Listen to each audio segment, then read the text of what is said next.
Hello, আসসালামু আলাইকুম। আমি সঞ্জিদা চলে এসেছি তোমাদের সাথে আমার মোস্ট ফেভারিট একটা রেসিপি শেয়ার করার জন্য। চলো রেসিপিটা শেয়ার করি তোমাদের সাথে।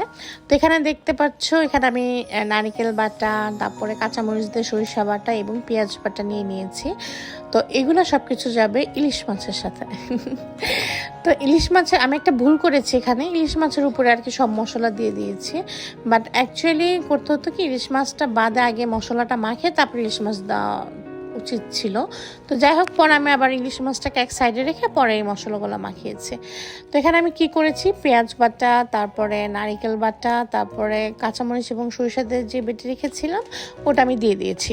তো এখানে সরিষা বাটাটা না একটু মানে কম দিতে হবে, হ্যাঁ, নারকেল বাটার পরিমাণটা একটু বেশি থাকতে হবে। তারপর এখানে কি করেছি, পরিমাণ মতো আদা বাটা, তারপরে রসুন বাটাটা একটু বেশি, জিরা বাটাটা রসুন বাটার থেকে বেশি, এবং সবচেয়ে কম হচ্ছে আদা বাটা। ইলিশ মাছের নিজস্ব একটা টেস্ট আছে। তো এটার সাথে না অ্যাকচুয়ালি যত মশলা কম খাওয়া যায় ততই ভালো। আমরা শুধুমাত্র জিরা বাটা এবং পেঁয়াজ বাটা ইউজ করি। তো যেহেতু এটা আমরা দুধ কুচো দিয়ে ভাপে দেবো, সেহেতু আমি এখানে আদা বাটা এবং রসুন বাটা ইউজ করেছি। হ্যাঁ, তারপরে এখানে আমি পরিমাণ মতো হলুদের গুঁড়া এবং বেশি পরিমাণে মরিচের গুঁড়া দিয়েছি, কারণ আমরা একটু ঝাল ঝাল খাই আর কি। তো এখানে আমি সয়াবিন তেল দিয়েছি, ফার্স্টে সয়াবিন তেল দিয়ে ভালোভাবে মাখিয়ে নিয়েছি। তো তারপরে মনে হয়েছে কি যে না, মাছগুলো তো ভেঙে যাবে, যেহেতু ইলিশ মাছ এমনি একটা নরম মাছ। পরে আমি মাছগুলোকে এক সাইডে করে নিয়েছি। হ্যাঁ, তারপরে দেখো এখানে আমি দুধ কুচু পাতা আর ওটার যে ডাটনিটা থাকে, ডাটা বলে বা ডাটনি যেটাই বলো,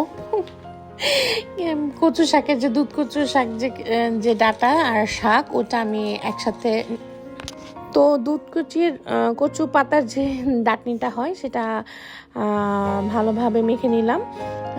মেখে নেওয়ার পরে দেখো এখানে আমি ইলিশ মাছগুলো আর কি আলাদা করছিলাম। ইলিশ মাছের ভিতরে যেহেতু ডিম ছিল, তো আমি মাছগুলোকে আলাদা করে তারপরে এক সাইড করে নিচ্ছিলাম, এক সাইড করে তারপরে সবগুলো একসাথে মাখাচ্ছি।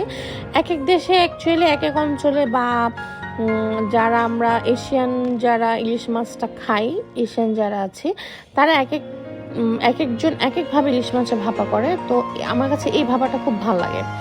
তো দেখো এখানে আমি মাছগুলোকে এক সাইড করে খুব ভালোভাবে সবগুলো মিশিয়ে নিচ্ছি। তো এই যে দুধকুচো পাতার উপরে, যেহেতু আমি ভাপটা এই দুধকুচোর পাতার ভিতরেই দিব, তো ফার্স্টে আমি মশলা বিছিয়ে নিয়েছি। তারপর আমি এখানে একটা একটা করে সমস্ত মাছ সুন্দরভাবে বিছিয়ে নিয়েছি। তো মাছটা বিছিয়ে তারপরে এটার উপরে আবার আরেক লেয়ার মশলা মাখাবো। হ্যাঁ, তো দেখো এখানে মানে এক এক দেশের এক এক রান্না, এক এক দেশের এক এক মানে টেস্ট, বাট সবার তো টেস্ট বাট সেম হয় না। তো তোমরা তোমাদের মতো করে খেতে পারো, বাট এটা অবশ্যই লাইফে, মানে আমার একটা রিকোয়েস্ট, অবশ্যই লাইফে একবার ট্রাই করে দেখবে এবং আমাকে ফিডব্যাক জানাবে যে এটা কিরকম লাগলো। এটা অনেক মজার একটা রেসিপি এবং আমি তো প্রচুর ফ্যান। এটা চিংড়ি মাছ দিয়েও তোমরা করে খেতে পারো, ওটাও দারুণ হয়। এবং ইলিশ মাছ দিয়ে তো খাইনি, ইলিশ মাছ নিজেই যেহেতু একটা মাছ, আর সাথে যেহেতু নারিকেল বাটা সরিষা বাটা পড়েছে। তো দেখো এখানে আমি সুন্দরভাবে এটাকে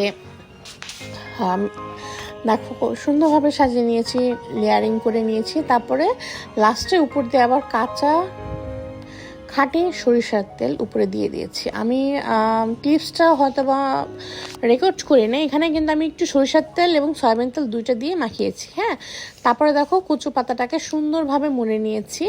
মুড়ে এটাকে পলিথিনের ভিতরে ভালোভাবে টাইট করে, এটা অনেকে ভাতের সাথেও সিদ্ধ করে। হ্যাঁ, তো ভাতের সাথে সিদ্ধ করার রিস্ক আমি নিয়ে নেই, আমি অত গুণবতী মেয়েও না।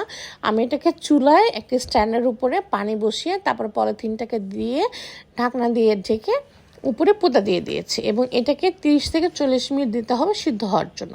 এই দেখো আমার এটা কমপ্লিট হয়ে গেছে এবং এটা খেতে কিন্তু দারুণ মজা ছিল। রেসিপিটি কিরকম লাগলো জানাতে ভুলো না।